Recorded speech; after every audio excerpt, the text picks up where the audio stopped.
DNA. DNA er forkortelsen for deoxyribonukleosid acid. Vi har kendt DNA's oplysning siden 1953. Det blev opdaget af James D. Watson og Francis Crick.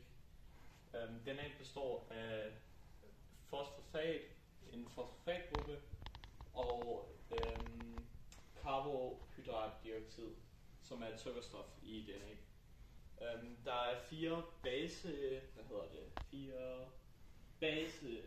baser. Adin, tymin, guanin og tymin.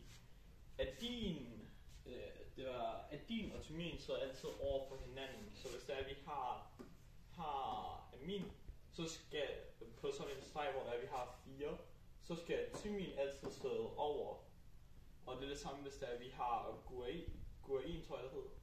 Og så, den anden? Den hedder cytosin. Så skal cytosin over for den. Der kan aldrig være et A, og så et C lige overfor. Det skal altid stå i den rækkefølge. Ja, det var så det. Lad mig køre. Okay, når du snakker om proteinsyntese. Proteinsyntese er den proces, hvor der vi aflæser og oversætter arvemateriale fra vores DNA til protein. Det foregår i 2 dele. Det foregår i transkription og i translation.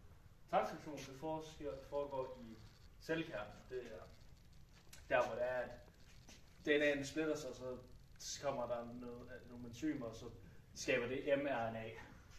Og så går det mRNA over i ribosomen, og så laver den translation.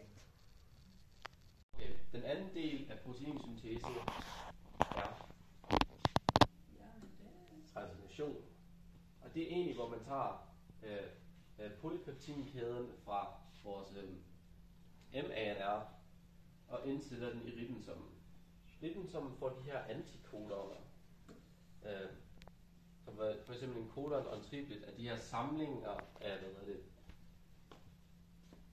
af startbindinger, for eksempel herover. Det er det selvfølgelig stopkoderne.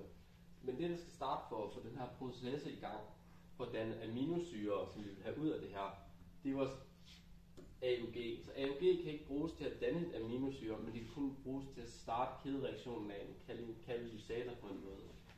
Så indsender man de her forskellige ind til der korresponder til de her allerede indsatte koder, som den her ANR skal bruge.